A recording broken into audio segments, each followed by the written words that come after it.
Huwag kayong maingay sa lugar na hindi kayo pamilyar. Story time. Sa Camarines Norte ito nangyari at piyesta sa amin nun. Nagsiuwian kaming lahat, magpapamilya, kasi yun ang hiling ni Lola sa amin.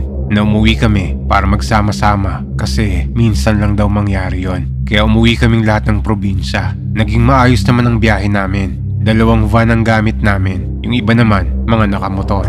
Alas 10 ng gabi kami bumiyahe, Manila to Bicol. Wala namang masamang nangyari sa amin. Nakadating kami lahat ng maayos sa bahay ni Lola. Mga 7 AM na ng umaga kami nakarating. Pagdating namin doon, nagkamustahan, kwentuhan, tapos nagpahinga na kami. Pagpatak ng alas 3 ng hapon, bumili kami ng alak at pulutan para maiinumin kami mamaya sa handaan. Tapos mga alas 6 ng gabi, nagsimula na ang kasiyahan sa bahay ni Lola. Oh, Shot! Kumusta nga pala yung pag-aaral mo? Ang saya siguro nun. Uy, Shot pa! Malaki naman ang bahay ni Lola. May malawak siyang bakuran, tapos puro matataas na puno ang makikita mo doon. Tapos may isang pinakamalaking puno na sakop pa rin ng bakuran ng bahay ni Lola na maraming kwento tungkol sa puno na yon. Ang sabi ng ilan, may nakikita raw silang white lady doon at doon din daw sila nakakakita na nagpapalit anyo yung mga aswang. Pagpatak ng alas 7 ng gabi, nakompleto na kaming lahat. Sobrang saya namin ng gabing to. Makikita mo yung mga bata na sarap na kumakain at yung tito at tita ko masarap na nagkukwentuhan. Yung mga pinsan ko naman masayang nagkakantahan sa video okay. Hanggang pumatak na ang alas 9 ng gabi, biglang nag-iba yung hangin.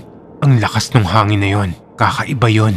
Parang bigla kaming binagyo, pero tumagal lang yun ng mga 10 minuto. Nagtinginan kaming lahat sa langit kung uulan ba, pero wala namang mga ulap. Kaya nung tumigil na yon, tinuloy ulit namin ang kasiyahan. Nung mga oras na to, hindi lang kami yung gumagamit ng video okay, pati rin ang ibang kapitbahay nila Lola. Pagpatak ng alas 10:30 ng gabi, dito na natapos ang kasiyahan namin. Nagligpit na kami ng upuan at mga kinainan. Kasama ko ang mama ko at yung 2 kong tita. Pagkatapos namin magligpit, lumabas sila kuya at 2 kong tito para magkwentuhan pa sa may bakuran. Hanggang maya-maya, nakaramdam na kami ng antok at nagpahinga na kaming lahat. Pero sa kahimbingan ng tulog namin, bandang alas 11:40 ng gabi, biglang may hindi kami inaasahan na mangyari. May biglang namato sa bubong ng bahay namin. Nagulat kami ni mama kung saan nanggaling yun. Pero hindi pa kami kaagad lumabas ng mga oras na to dahil kami lang ni mama ang gising. Sinilip ni mama sa bintana yon kung sino yung nangbabato. Pagtingin niya, wala namang tao sa may bakuran. Pag alis niya ng bintana, biglang sunod-sunod na yung batong bumabagsak sa bubong. At napakalaki ng mga bato na yon dahil kita mong bumabaon yun sa yero. Hindi kagad nagising yung iba kong tito at tita dahil sa kalasingan. Kaya si mama, ginising na si kuya para silipin sa bakuran kung sino yung nangbabato. Gumising ka nga dyan? Bakit? Ano yun? Ba't ang ingay? May nambabato sa bahay. Nung nalaman ni kuya, tumuyo siya kagad at kinuha yung flashlight. Pagbukas niya ng pinto, inilawan niya kagad yung bakuran ni Lola. Tapos may nakita siyang tao, pero parang anino lang yung itsura nun. At nasa may malaking puno yun, nakapwesto. Hanggang biglang may lumipad na bato papunta kay kuya. Buti na lang, nakailag siya.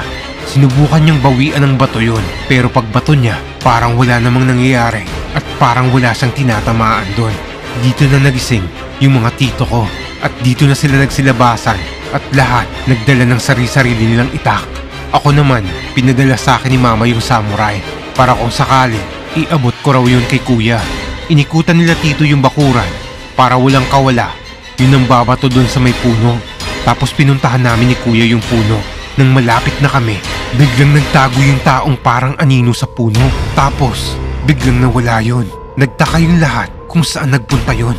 Inikot na nila lahat pero wala silang nahanap na tao doon sa malaking puno. Kinabukasan, naging maugong yung nangyari sa bahay ni Lola. Ang sabi na lang ng mga taga doon, mukhang naingayan sila sa inyo. Nagambala nyo ata sila. Sino pong sila? Mga ibang nilalang na taga rito.